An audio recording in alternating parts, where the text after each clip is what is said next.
El Observatorio del Poder y el Pulso.hn presenta Cuarto Poder.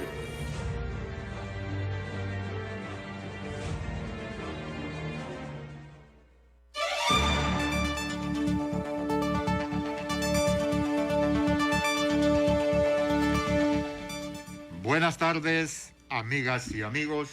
Bienvenidos a esta emisión de Cuarto Poder.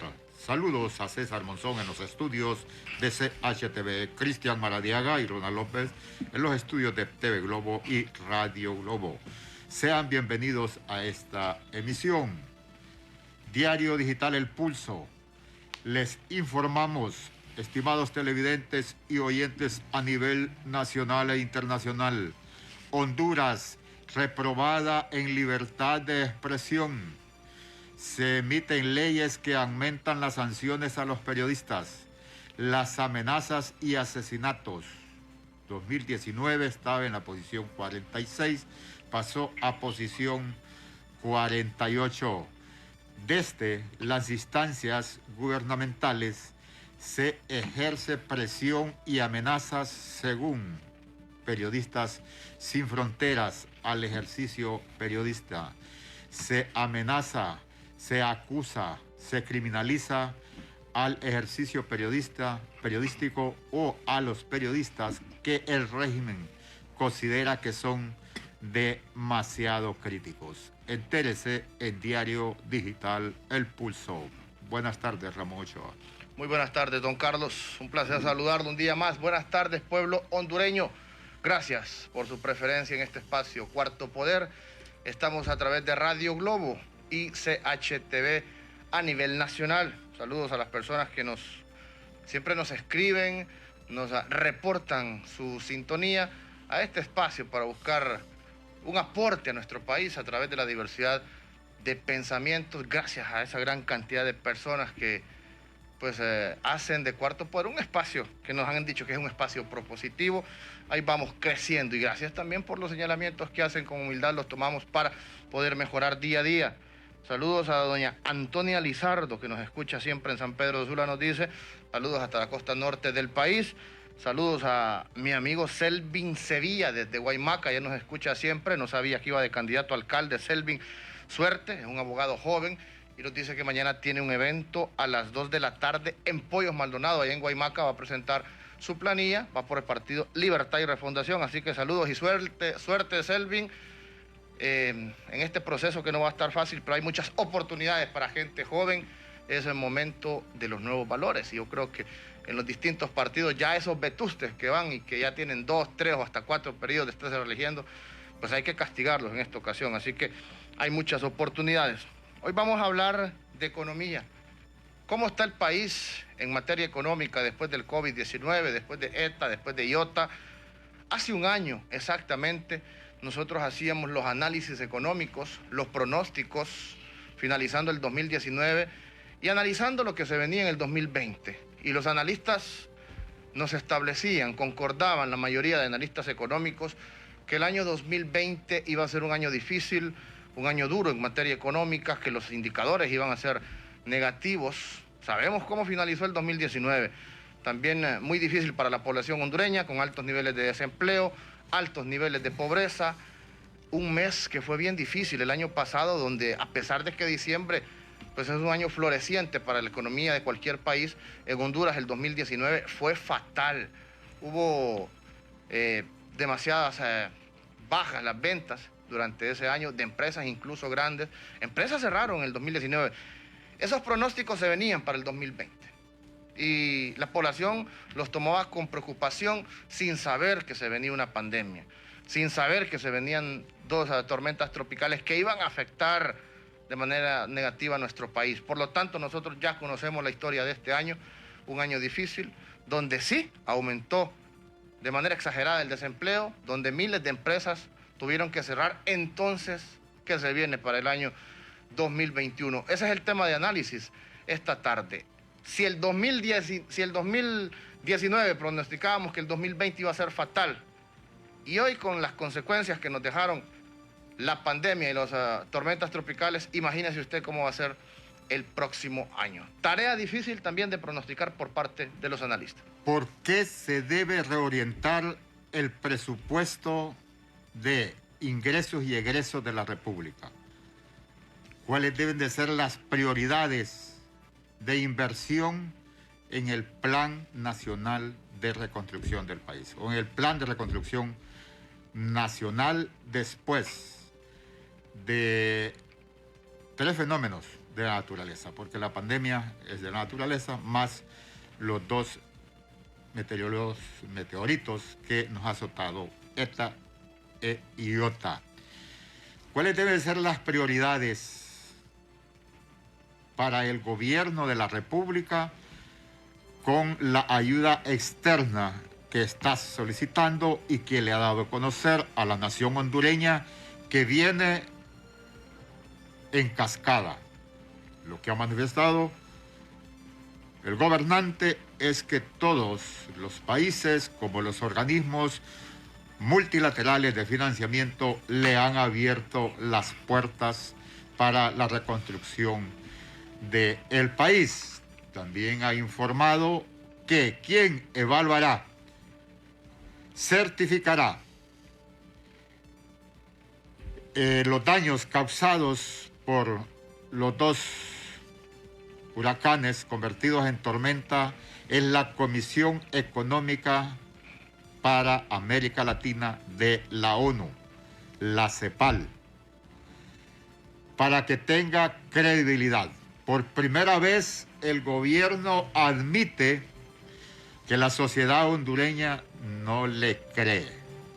Entonces le solicitó a la CEPAL que viniese al país para que hiciese la evaluación de los daños. Se encuentra acá en Honduras desde hace como 20 días. Ese informe deberá estar para el 30 de diciembre. Se ha nombrado un comité consultivo para asesorar siempre en ese marco de garantizar credibilidad. Pero también se ha informado de parte del gobierno que quien monitoreará el monitoreo de la ayuda internacional para la inversión en la reconstrucción del país lo hará el Banco Centroamericano de Integración Económica, más conocido como BCIE, y que su sede principal queda acá en nuestro país.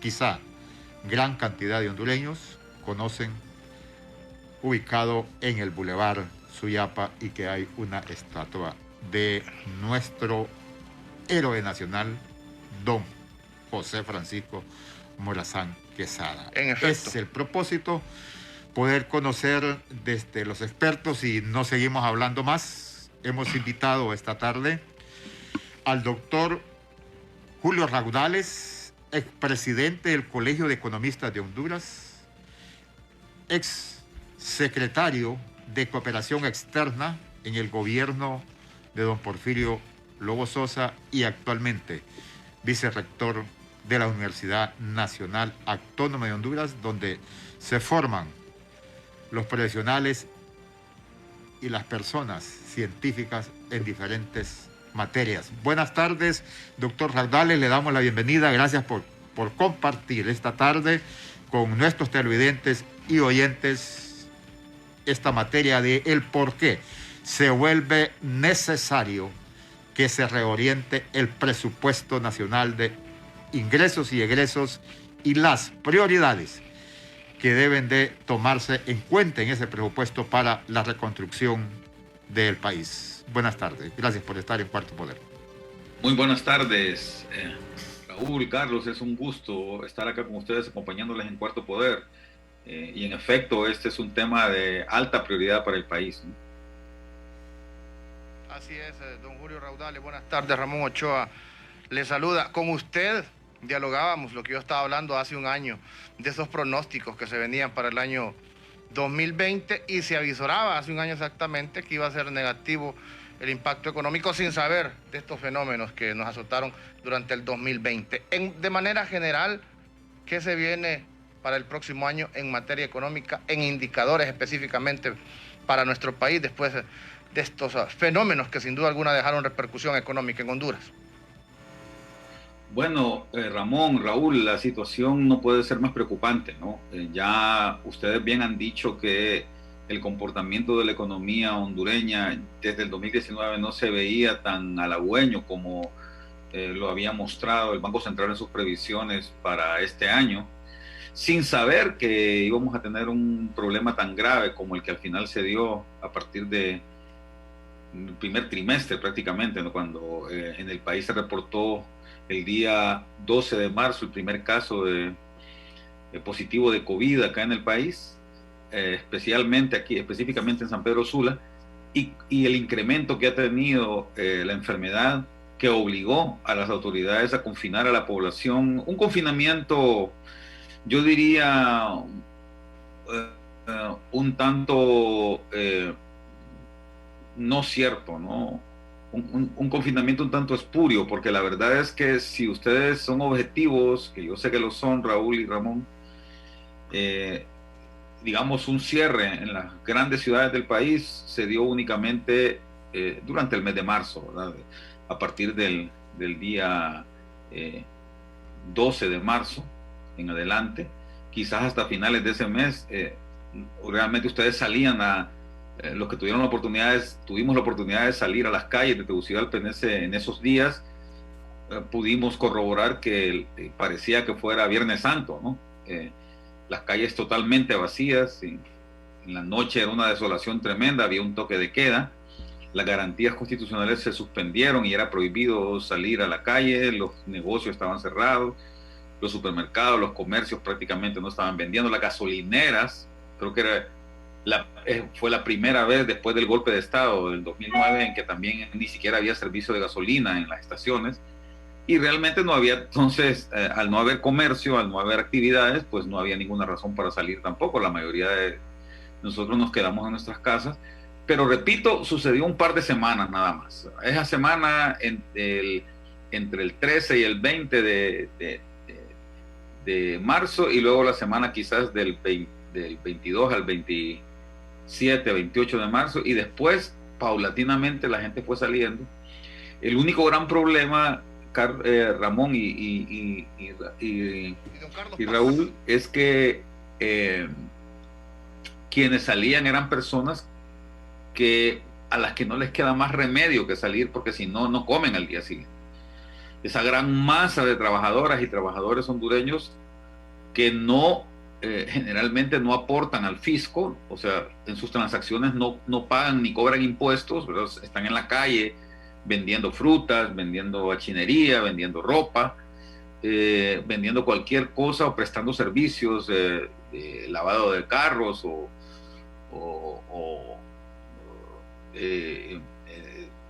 chapear jardines o lo que sea. Pero esas personas que tienen además ingresos muy bajos tampoco aportan al fisco.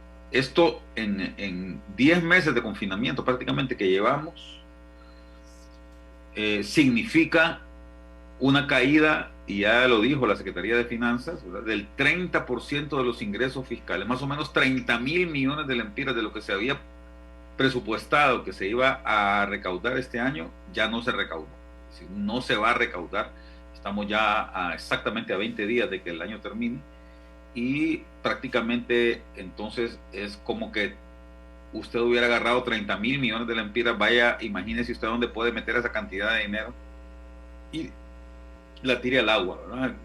Queda inservible totalmente. Ese dinero no se va a poder utilizar ya, no se recaudó, no se produjo, ¿verdad? Y se debió fundamentalmente a este confinamiento, sobre todo el sector formal de la economía, porque repito, el sector informal nunca se confinó esas 2 primeras semanas, pero después la gente empezó a salir a vender, empezó a salir a comprar a los mercados.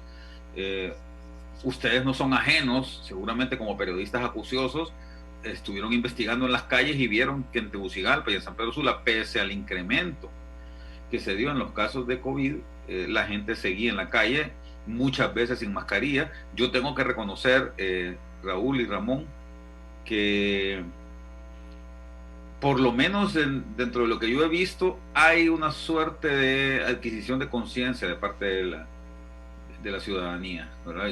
Usted sale a las calles, va al mercado, y poco a poco usted ve cómo la gente sigue cuidándose, sigue usando su mascarilla. Hay una gente que no, pero la mayoría de las personas sí. También cuando usted va, ahora que se abrió nuevamente el comercio, usted va a una gasolinera, a una tienda de estas que tienen las gasolineras de conveniencia, y usted ve que el vigilante le pone su alcohol y le toma la temperatura, y en general la gente trata de distanciarse, de mantener un distanciamiento. Lo que sucede, Raúl y Ramón, es que es prácticamente imposible que que en un momento en el que la gente sale, en que ya la actividad económica está volviendo paulatinamente, como dije, a la normalidad, pues no haya contagios, ¿no? La verdad es que los contagios han aumentado. Yo quiero desmitificar algo que se dice continuamente acá en el país, que va a haber un rebrote de COVID. Eso no es cierto, ¿verdad? Porque lo que hay es un brote todavía, y un brote que ha ido un aumento desde marzo hasta acá, ¿verdad? Es decir, en marzo cerramos, creo, el mes con más o menos unos 150 casos, y en este momento ya tenemos más de 120,000 casos, ¿verdad?, de COVID. Es decir, se han ido incrementando a razón de más de 15,000 casos mensuales, y ha ido increciendo esto. Ayer estaba viendo, yo pertenezco a la mesa multisectorial representando a la universidad, y la gente de SINAGER nos estaba presentando ayer en la mesa la curva, y lo que se vio fue una caída en la curva de contagios, más o menos entre los meses de agosto, septiembre y octubre, y luego en este momento hay un incremento nuevamente en esa curva, que no significa que sea un rebrote. Ojo, porque hay un rebrote cuando usted ya controló la enfermedad, cuando no hay más casos y de repente vuelve a brotar, pero eso no ha sucedido. Casos siempre han habido y nunca han dejado de ser bastantes para la realidad hondureña. Es decir, sí estamos teniendo, como les digo, una cantidad de más de 1,000 casos diarios, y la cantidad de muertos también ha venido incrementándose en el país. No está descontrolada. Yo no podría decir que hay un descontrol, ¿verdad?, porque tampoco es así. No estamos, digamos, en la situación de los Estados Unidos, en donde están muriendo 3,000 personas al día en Estados Unidos. Esa es la cantidad de muertes que hay en Estados Unidos, 3,000 personas diarias. Eso no está sucediendo en Honduras. La cantidad de muertos es significativamente menor. Lo mismo es bastante menor que en Argentina, que en Chile, que en Perú, que en Brasil, por ejemplo, ¿verdad? No tenemos esa cantidad fuerte de contagios nosotros acá. Y si nosotros analizamos la situación de Latinoamérica y la comparamos con la situación de Estados Unidos, repito, o de Europa, vemos que también es bastante inferior. Es decir, en Europa hay muchos más casos, a pesar de ser países desarrollados, con sistemas de salud muy potentes. La cantidad de contagios y la cantidad de muertes en aquellos países es mucho más grande que acá. Yo creo que en eso tenemos que ser muy realistas.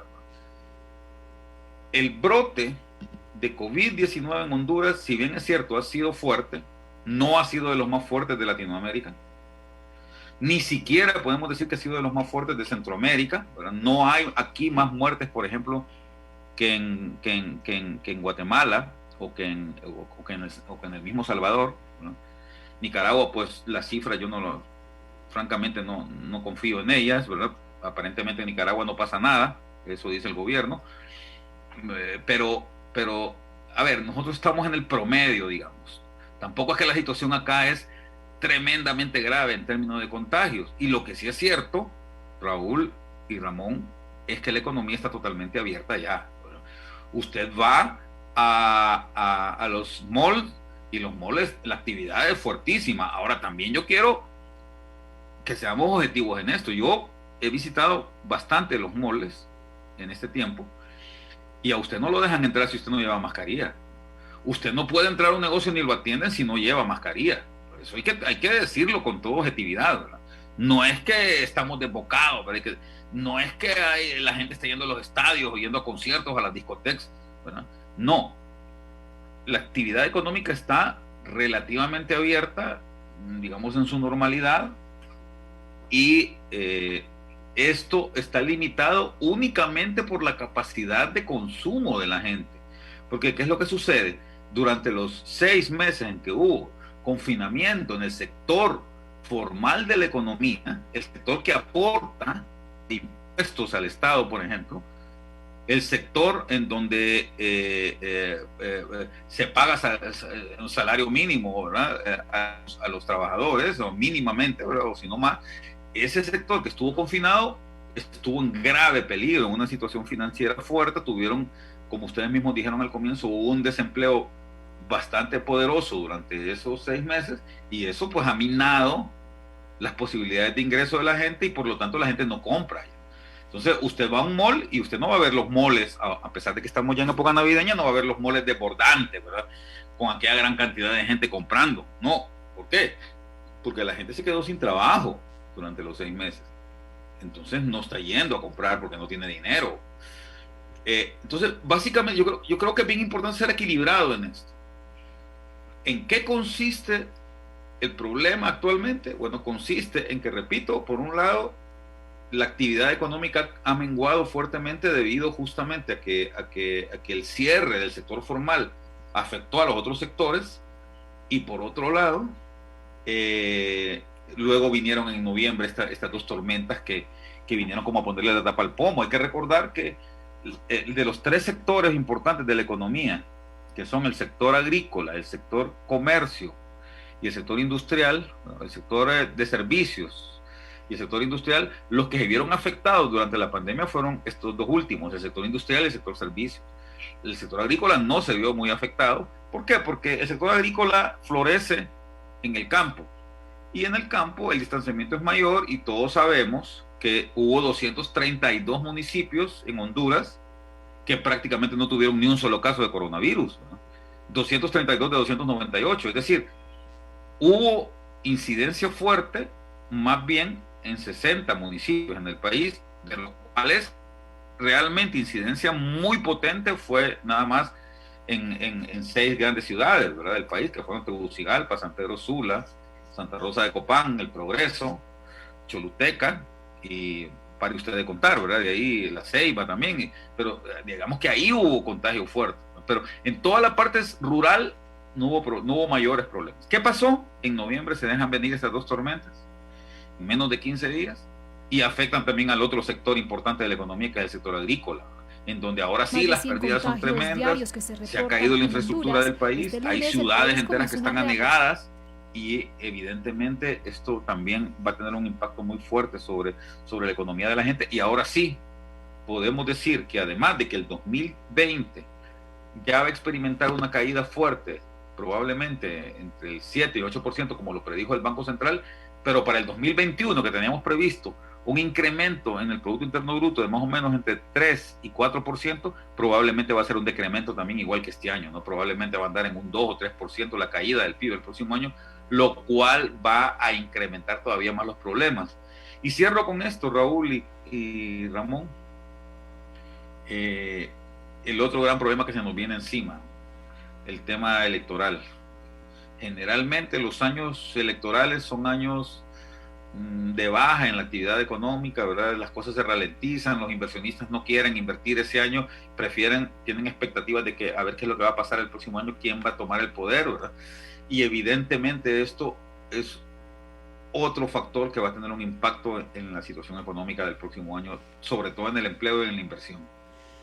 Doctor Ragdales, con todo lo que nos ha descrito de impacto en la economía, háblenos un poco de cómo se refleja en el presupuesto de la República tal situación, porque usted ha venido incluso planteando que es urgente esa reorientación.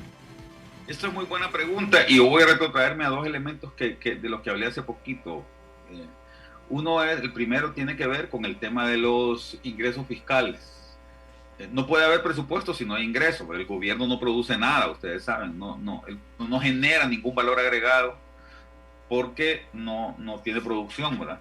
El gobierno solo puede gastarse el dinero que proviene del pago de los impuestos. Fíjense bien, para este año, en el presupuesto que se elaboró el año pasado en diciembre, que se aprobó en Congreso en diciembre del año pasado, se tenía previsto que se iban a recaudar, como les dije al comienzo, más o menos unos 110.000 millones de lempiras. Solo se van a recaudar 80.000. O sea, se van a perder 30.000 millones de lempiras. De los 110.000 que se dijo que se iban a recaudar, solo se van a recaudar 80.000. Pero resulta, ¿no?, que, por ejemplo, la planilla que el gobierno tiene que pagar a sus empleados suma más o menos 48.000 millones de lempiras. O sea, se van a recaudar 80.000. A eso réstanle, porque el gobierno no despidió a nadie, no se ha despedido a nadie del gobierno, se tienen que pagar esos salarios. La planilla total del gobierno son 48.000 millones. Entonces nos quedan únicamente, ¿no?, 32.000 millones. Pero a eso también súmenle que el servicio de la deuda a pagar este año son 42.000 millones de lempiras. Ya nos pasamos. Entonces, el gobierno no va a poder pagar porque no le va a ajustar la plata de la recaudación para pagar esos 42.000 millones de lempiras. Entonces, ¿de dónde? Y ahora tiene que gastar dinero en la rehabilitación de carreteras, todo esto. Entonces, ahí tenemos otro gran problema, porque el gobierno entonces está operando, como ustedes ya pudieron ver, de entrada con un tremendo déficit. No le ajusta la plata ni para pagar salarios ni para pagar la deuda.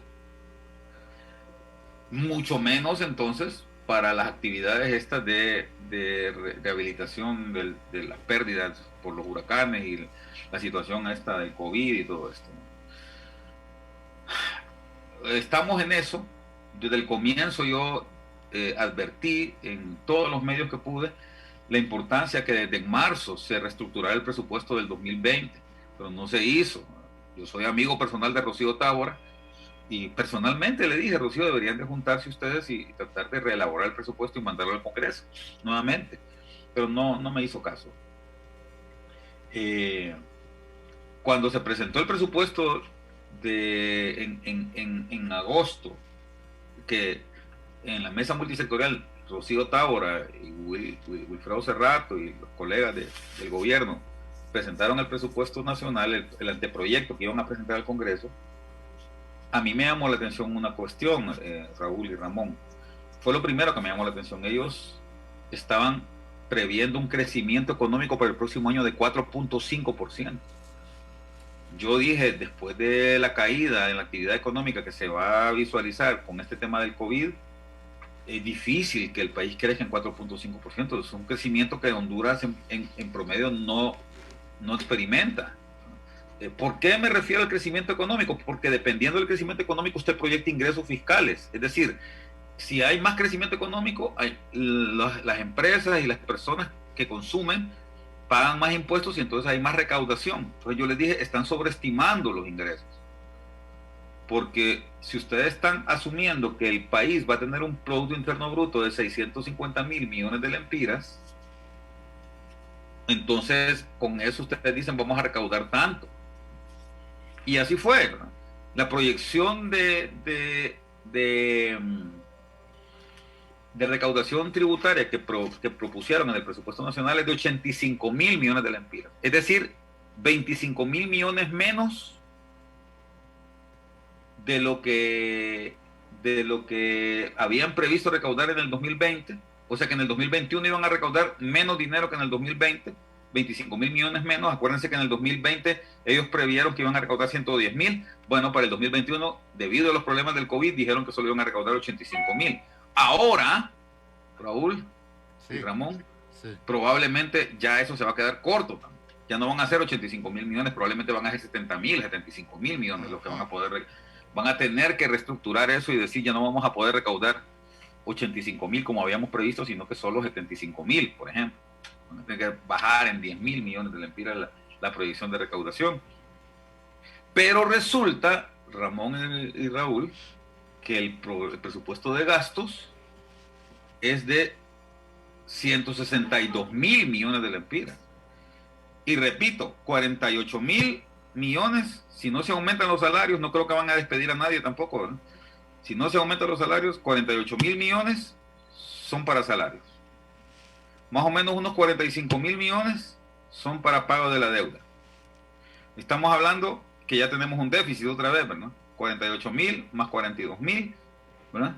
Son 90.000 millones de lempiras. O sea, ¿con qué van a cubrir ese déficit? Con préstamos. Tienen que conseguir prestados.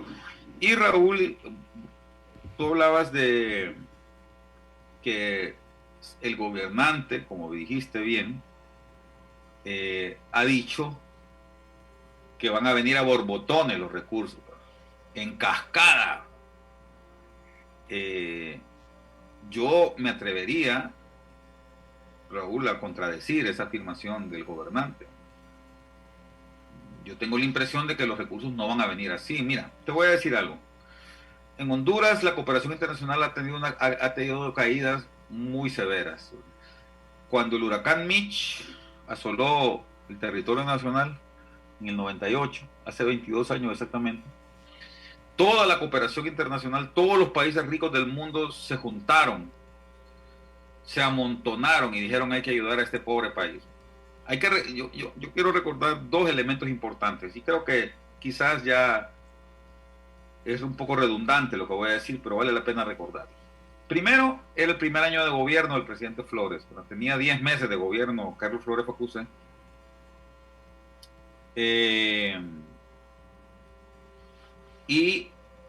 Tenía cierta credibilidad, digamos, el presidente Flores, ¿no? Era nuevo en el cargo, era un hombre relativamente joven, y no le costó mucho unificar a la población hondureña en torno al problema que se había dado. A mí no se me olvida cuando el presidente Flores salió después del huracán Mitch con aquellas chumpitas elegantes con las que salía sus cadenas nacionales, con su equipo. Ahora hay que recordar, el equipo de Carlos Flores eran Gustavo Alfaro en el Ministerio de la Presidencia, Gabriela Núñez en el Ministerio de Finanzas, Arturo Corrales en el Ministerio de Cooperación, ¿verdad? En SETCO, Tomás Lozano en Soptravi. En Soptravi, Mel Zelaya en el FIS, ¿verdad? Y bueno, Emin Barjún en el Banco Central, ¿verdad? Salían ellos con sus chumpas ahí bonitas de cuero, ¿verdad? Diciendo estamos de pie y vamos a reconstruir este país, ¿verdad? Y lo vamos a hacer nuevamente. Y fueron a Washington, ¿verdad? Y de allá de Washington se trajeron la promesa de un grupo consultivo y en el mes de mayo de ese año fueron a Estocolmo, Suecia, y fuimos, y yo estuve allá también, yo era un empleado público en ese tiempo, un técnico del Ministerio de la Presidencia, y fuimos a Estocolmo con una cartera de proyectos que sumaba más o menos unos 5.000 millones de dólares. Había ahí como 160 puentes que había que rehacer de nuevo, ¿verdad? Carreteras y todo este tipo de cosas. Los cooperantes se pusieron con 3.700 millones de dólares, Raúl y Ramón. Inmediatamente, ahí en mayo de ese año, dijeron nosotros nos vamos a poner con 3.700 millones de dólares de los 5.000 millones. O sea que Honduras de sus impuestos solo tenía que pagar 1.300, porque los otros, para reconstrucción, 1.300 millones de dólares, porque los otros 3.700 los iba a poner el resto del mundo. Otro elemento importante de aquel tiempo, Raúl y Ramón, era el tema del cardenal Rodríguez, ¿se acuerdan? El cardenal Rodríguez acababa de ser nombrado cardenal por el Papa Juan Pablo II.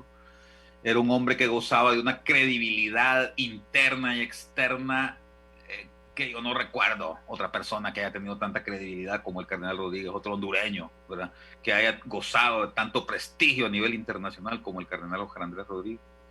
Él anduvo por todo el mundo, ¿verdad? También vendiendo el tema de Honduras, ¿verdad? Se le condonó la deuda al país justamente por todo ese trabajo enorme que hizo el cardenal Rodríguez, quien dicho sea de paso, pues ustedes saben que su credibilidad ha amainado bastante en los últimos años, ¿no? Correcto. Pero esas dos cosas sumaron muchísimo en aquel tiempo. Eso ya no sucede más. Estamos frente a una administración que goza de muy poca credibilidad a nivel interno y a nivel externo. Ustedes lo saben bien. Y el Banco Mundial, el Banco Interamericano de Desarrollo, el Banco Centroamericano de Integración Económica, que son nuestros tres grandes cooperantes, que además los tres lo que nos dan son préstamos, no nos dan donaciones, porque es bien importante también hacer hincapié en esto, Raúl y Ramón. esa cartera que nosotros llevamos de 5.000 millones y que fue financiada en 3.700 millones por la cooperación internacional ahí en Estocolmo, el 60% de esa ayuda era en donación y solo el 40% eran préstamos, y además préstamos concesionales a 30 años plazo, con 10 años de gracia y con tasa de interés del 1%. Entonces eran otras condiciones. Ahorita la situación es desmejorada, muy, muy desmejorada. ¿Por qué? Porque los cooperantes ya no creen en Honduras, ¿verdad? Después del golpe de Estado, dijeron, miren, nosotros le apostamos mucho a este país y este país ha demostrado que es ingobernable, ¿verdad? Entonces, de aquí en adelante la cooperación ha caído y evidentemente Honduras es suscriptor de los convenios constitutivos. Don Julio, lo interrumpo y a eso vamos. Ahora, ¿cuáles son los retos que tiene este gobierno para que entren esos fondos externos, sabiendo todos esos temas que habla usted post golpe de Estado? Estos últimos 11 años Honduras se ha visto como uno de los países más corruptos en el mundo, y creo que en esta pandemia también hemos perdido la credibilidad como nación. Pero me contesta después de la pausa comercial cuáles van a ser esos retos que tiene el actual gobierno para poder captar esos fondos internacionales y avanzar con la reconstrucción. Pero antes quiero darle un mensaje a usted. Esta Navidad, dile a tu familiar que vive en el extranjero que deposite tus remesas directamente a tu cuenta de ahorros de Banco Atlántida y participe en premios de efectivo. Son 1 millón de lempiras en premios, y si no tienes cuenta, ábrela desde el celular, digital, donde estés. Banco Atlántida, imagina, cree, triunfa. Noticia desde el Polo Norte. Les saluda el verdadero Santa. Y este año los grandes regalos vienen en las remesas de Banco Atlántida. Dile a tu familiar que te deposite la remesa directo a tu cuenta de ahorros y puedes ganar 5,000, 10,000, 20,000, 50,000 y hasta 100,000 lempiras. Si no tienes cuenta, ábrela desde el celular. Son 1 millón de lempiras en premios. Participa en las remesas enviadas de estas empresas. Digital donde estés. Banco Atlántida. Imagina, cree, triunfa. ¿Ya te enrolaste? Si no lo has hecho, acude a la unidad de enrolamiento más cercana. No pierdas la oportunidad de solicitar tu nuevo documento de identificación y actualiza tus datos, tu foto, tu firma y tu huella. Ven por la tuya ya. Recuerda, tu documento nacional de identificación es tu sello como hondureño. Juntos somos patria. Para mayor información, visita la página www.rnp.hn.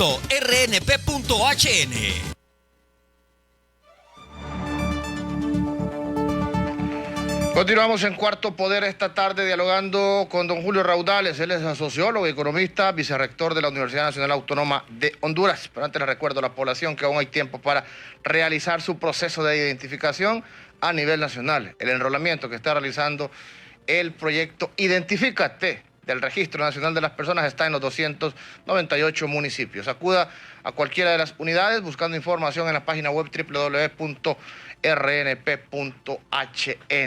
La única opción entonces que tiene Honduras post-COVID, post-tormentas tropicales, reconstrucción que se viene en el año 2021 y no sabemos hasta cuándo va a terminar, es seguirse endeudando con los entes externos. Reto grande que tiene el actual gobierno, don Julio Raudales. Y nos explicaba sobre la imagen en la comunidad internacional. Pero el problema es que yo percibo, Raúl y Ramón, que no hay tanta voluntad como hace 22 años esta vez. Probablemente los daños del huracán Iota y Eta, sumado a lo del COVID, sean todavía mayores que los que hubo cuando el Mitch, pero evidentemente la comunidad internacional no tiene la misma disposición. Miren, ¿cuánto es la cartera que más o menos anualmente desembolsa el BID en Honduras? $200 millones. El Banco Mundial creo que deben andar en unos 150 millones. El Banco Centroamericano probablemente en unos 250 millones. Ahí sumemos, estamos hablando de 450, 600 millones de lempiras para el otro, de dólares, perdón, para el otro año. Eso, si lo ponemos en valores de lempiras, 600, multiplícalo usted por 25, estaríamos hablando de 18,000 millones de lempiras, pero el gap, la brecha que Honduras tiene es de más de 35,000 millones. O sea, a ver, estamos hablando de una recaudación esperada de 75 mil millones, seamos un poco optimistas, ¿verdad? De la recaudación va a ser 75 mil millones y el gasto esperado va a ser de 162 mil millones de lempiras. Entonces estamos hablando de más o menos unos 80 mil millones de brecha, ¿verdad? Entonces la pregunta es, si el Banco Mundial, BID y Banco Centroamericano nos van a dar 600 millones de dólares, que son 18 mil, póngale 20 mil millones de lempiras, nos quedan todavía 60 mil por recaudar. Y eso que no todo puede ser para reconstrucción, ¿verdad?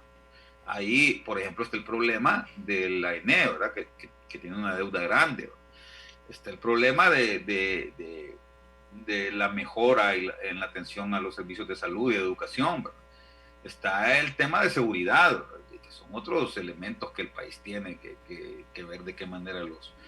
Entonces no, miren, yo no soy tan optimista como el gobernante al respecto, ¿verdad? Yo pienso que va a ser una situación complicada la que el país va a vivir el próximo año. Probablemente va a tener que recurrir a deuda, a mayor endeudamiento con otros bancos, no vamos a hablar de cooperantes, sino bancos, bancos privados que van a prestar, qué sé yo, probablemente vamos a necesitar unos 3 mil millones de dólares más, aparte de los 600 que nos están ofreciendo estos organismos, para poder ajustar el presupuesto. Y esto va a ser entre préstamos con la banca nacional, ¿verdad? Y con la banca exterior, a tasas de interés que son bastante elevadas. Entonces, la situación no es fácil, Raúl, Ramón. Doctor Raudales, le consulto en qué contribuirá en que el gobernante le haya dado a la CEPAL la certificación de la evaluación de los daños y el BCE lleve el monitoreo de esa cooperación para la transparencia. Bueno, mira, creo que no ayuda mucho. La CEPAL hizo esa evaluación de los daños en el 98 también. Los primeros que vinieron acá a hacer la evaluación de los daños del Mitch fueron los de la CEPAL. Justamente creo que esto se les está dando a ellos porque tienen la expertise, la experiencia. Y bueno, de alguna manera esto ayuda, pero repito, Raúl y Ramón, el problema es que los organismos multilaterales no disponen de muchos más recursos que los que tenían ya programados de antemano para la cooperación para el país. Hay que recordar, Raúl y Ramón, que el mundo no está bonancible, y esa es otra diferencia importante de hoy con lo que pasó hace 22 años.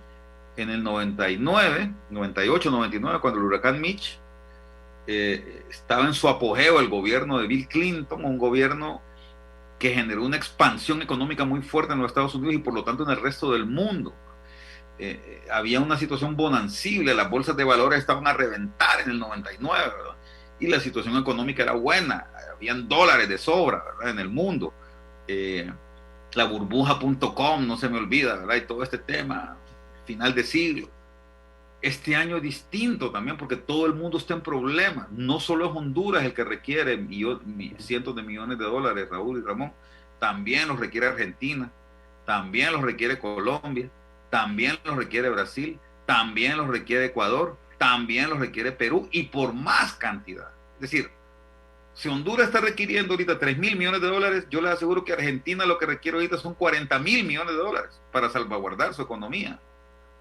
Les aseguro que Perú lo que requiere ahorita son 20 mil millones de dólares porque son países muchísimo más grandes que nosotros.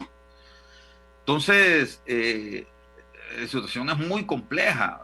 Va a ser muy difícil que el BID o el Banco Mundial o el Fondo Monetario nos saquen de este. Además, la capacidad de sostenibilidad de deuda de Honduras es bastante limitada, ¿verdad? O sea, cuando un banco te va a prestar a vos, tiene que analizar cuál es tu capacidad de pagarle. Lo mismo pasa con el BID y con el Banco Mundial y con el Fondo. No es lo mismo. Por lo tanto, mira, yo quisiera ser optimista, pero no puedo. Yo lo que preveo es que las cosas van a continuar más o menos de esta forma hasta que venga el próximo gobierno. Probablemente, Ramón y Raúl, un gobierno con mayor credibilidad que el que tenemos actualmente, que genere esperanza, digamos, pueda hacer que esta situación varíe un poco, y también hay que considerar la posibilidad de que en el mundo las cosas vayan caminando mejor de aquí al 2022. ¿Verdad? Pero yo el 2021 francamente no le veo una salida clara en términos de recuperación. Ahora, Me parece que va a ser un año igual o peor que este. Sí, don Julio, hablemosle también con sinceridad a la población, porque usted habló de un nuevo gobierno, que tal vez ahí empiecen a cambiar las cosas por la credibilidad, pero yo creo que sí, hay mucha confianza por parte de la población de que entre un nuevo gobierno en el año 2022 y que todo sea floreciente en materia económica, pero hablemos la realidad, que no va a ser así. El próximo gobierno o los próximos 2 o 3 gobiernos van a encontrar un reto económico bien difícil. O sea, no es que alguien va a venir con la varita mágica a cambiar la situación del país, máxime con la deuda externa, que creo que ya anda, la deuda pública anda ya cerca de los 20.000 millones de dólares. O sea, que es un problema grande que se le hereda a los próximos gobiernos. Sí, pero el punto acá es que hay que comenzar un trabajo de reconstrucción en el país. Y cuando yo hablo de reconstrucción no me refiero a la infraestructura, ni siquiera a los programas de impulso a sectores económicos. Me refiero a la reconstrucción del Estado de Derecho en el país, la reconstrucción institucional. A eso es que quiero hacerle yo más énfasis, porque por ahí tenemos que comenzar. Realmente, después del golpe de Estado del 2009, sobre todo, aunque antes ya había empezado una caída en la situación institucional del país, que se desmejoró fuertemente con los acontecimientos del 2009 y que ha venido en caída libre desde entonces. Mientras no revirtamos eso y comenzamos a reconstruir el país desde la perspectiva institucional, va a ser muy difícil. Por ahí hay que comenzar, y yo creo que eso no va a pasar el próximo año. El próximo año es más de lo mismo, porque tenemos el mismo gobierno, y al final, cuando usted habla con la gente del gobierno, Raúl, Ramón, yo hablo con ellos por el tema de la mesa multisectorial, les digo, ellos creen que están haciendo bien las cosas, y es natural. O sea, el gobierno se vende a sí mismo la idea de que está haciendo bien las cosas, ¿verdad? Entonces no va a querer cambiar, y mucho menos un último año de gobierno. Por eso es que yo digo, el tema, por un lado, pasa por qué es lo que va a suceder a partir de enero del 2022. Y por otro lado, yo lo que creo que sí podemos hacer en el 2021 es organizarnos como ciudadanía. Todas las fuerzas vivas, como decían antes, ¿verdad? Sindicatos, campesinos, profesionales, gremios, cooperativas, o sea, la gente del campo, la gente de la calle, que se organice y que comiencen a hacer una incidencia fuerte política para obligar a las nuevas autoridades que tomen posesión a partir del 2022 a hacer las cosas de manera distinta. Solo así pueden cambiar las cosas, si no vamos a seguir en lo mismo. ¿Qué pasará entonces con poco o bastante dinero para la reconstrucción? Las personas que están albergadas, se habla de 20.000 personas que perdieron sus casas, los damnificados y los perjudicados, pues más de 2 millones. Sí, en el Mish, el Trébol y el Molinón, no sé cuántos meses estuvieron ahí para poderlos reubicar. Cierto. Yo recuerdo allá en el 99 cuánto tiempo estuvo. Yo me acuerdo que ahí en el Ministerio de la Presidencia, donde yo trabajaba, teníamos una compañera que estaba en los macroalbergues, una aseadora nuestra, Sandrita, que estaba en el macroalbergue, albergada y alojada, y que ella pudo mudarse del macroalbergue hasta su casa allá en Nueva España, no me acuerdo cómo se llamaban, Villa Madrid, no me acuerdo cómo se llaman esas que están allá a la salida del norte, que le dieron su casita, y eso fue hasta el 2001. Eso no fue en el 99 ni en el 2000, ¿verdad?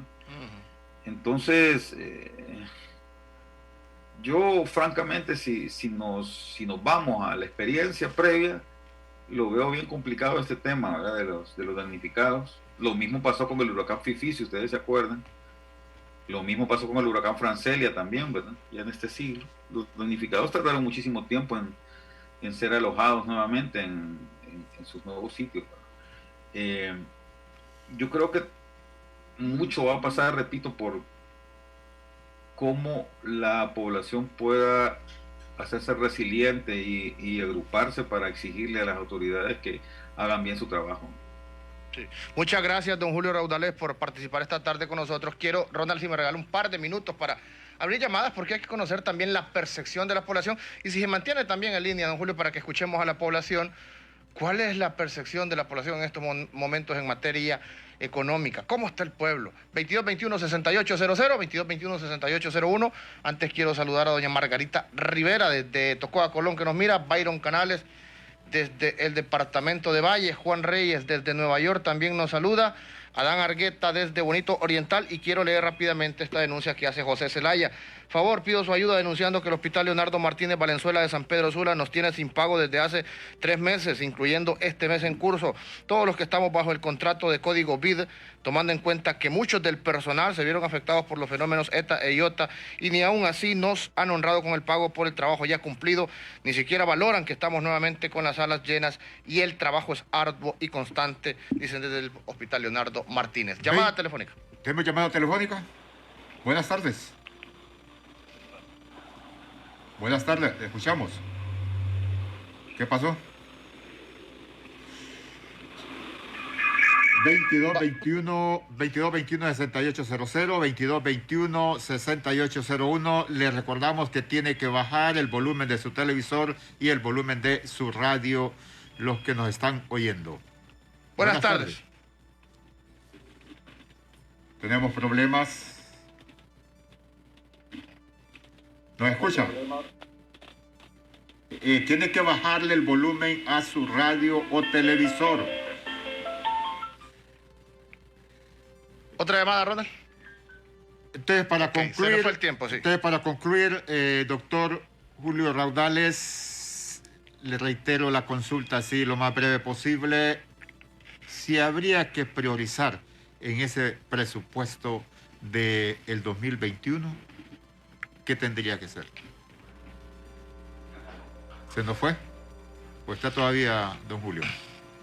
Creo que se nos fue del doctor Julio Raudales, vicerrector universitario, y la situación económica del país y el proceso de reconstrucción. Buenas tardes, le escuchamos. Se le cortó. Seguimos adelante. Hemos escuchado que la situación para el 2021 no es tan fácil, que el gobierno está tratando de, vía imagen, de decir que la ayuda extranjera va a venir en cascada. Nos explicaba el doctor Julio Raudales que hay diversidad de países que también están demandando de recursos y sus condiciones para pagar son mejores que la de Honduras. Le escuchamos. Buenas tardes. Tenemos problemas. ¿Tiene problemas en la planta o alguien está llamando? En la planta porque todas las llamadas no han podido salir. Buenas tardes. Ahora sí, amigo, le escuchamos de manera breve porque se nos fue el tiempo. Buenas tardes, adelante. Aló. Adelante, amigo, le estamos escuchando. Nosotros a veces le echamos culpa a los gobiernos. Aquí lo primero que se tiene que aplicar una justicia internacional para que jale estos fiscales y estos magistrados que apañan picardía de un gobierno. Pero nosotros le echamos culpa al gobierno. El gobierno, la pinche justicia que tenemos aquí, que aquí meten preso, un descanso, uno que roba una vaina, pero alguien que lleva millones de dólares al aeropuerto lo meten preso, a otra gente que se lo haga con millones, que se roba millones, muy bien, ya que tenemos que empezar por la justicia hondureña. Ningún presidente tiene como el gobierno, no que la justicia que tenemos. Gracias. Buenas tardes. Fiscal. Buenas tardes, gracias. Muchas gracias. ¿Otra llamada? Vámonos con la última. Buenas tardes. Le escuchamos. Buenas tardes. No puede salir. Bueno, se nos fue el tiempo. Gracias a ustedes por su sintonía. Gracias a don Julio Raudales por esta exposición importante. Le pedimos disculpas a nuestros oyentes y televidentes. Algún problemita hay que llamaron y no hayan podido salir. Nos queda medio minuto. No se va a tardar la persona, ¿va? Aquí concluimos. Le agradecemos al doctor Julio Raudales, vicerrector de la Universidad Nacional Autónoma de Honduras, por haber sido muy explicativo de la situación en que nos encontramos. Estamos en una tragedia de los fenómenos naturales, pero también de las administraciones o de la administración que tenemos al mando de las instituciones de la República. Buenas tardes. Buenas tardes. El Observatorio del Poder y el Pulso.hn presentó Cuarto Poder.